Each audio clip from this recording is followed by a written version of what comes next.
A violent, chaotic end last night to what had been largely peaceful. The arrest and death of Freddie Gray in Baltimore has sparked protests and accusations of police brutality. Here on the streets of San Francisco, residents and tourists weigh in.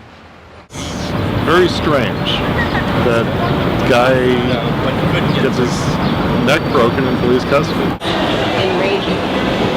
It's sad. It's kind of injustice. Like, we don't know why this guy has been murdered. Man, I've been recording.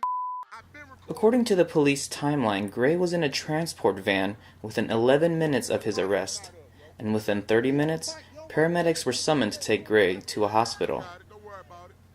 Exactly what happened to Gray still remains a mystery. His family says that his voice box was crushed and his neck was snapped right before he slipped into a coma and died. After 2 weeks of tension over the death of Gray, Baltimore descended into chaos.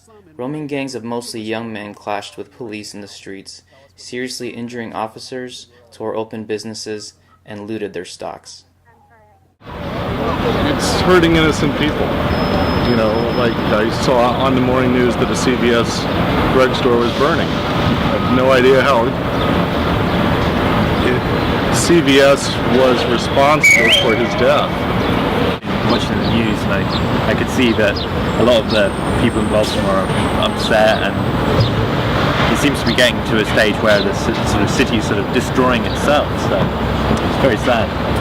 Personally, I don't feel like it will move anything forward in the long run as far as social justice.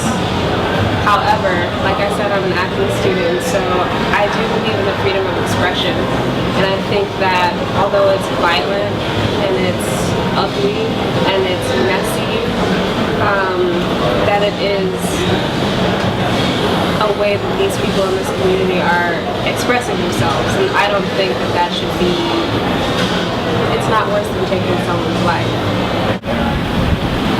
I think it's hard to say. I mean, Residents here in the Golden Gate City keep a close memory as San Francisco and its neighboring city, Oakland, are no strangers to issues of police brutality. Protesting, looting.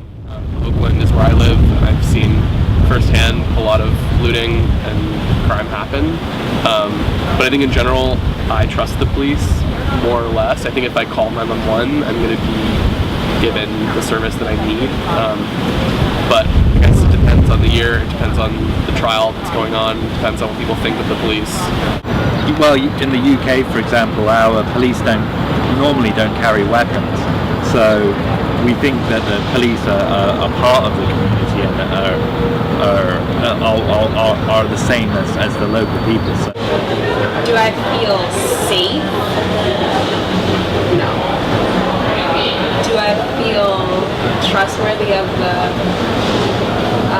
law enforcement? No. Not 100%. Unfortunately. And that's not even just because I'm a woman or that I'm black. If I was someone else, I still wouldn't either, to be honest. In San Francisco, California, I'm Sean Callaghan for AAU News.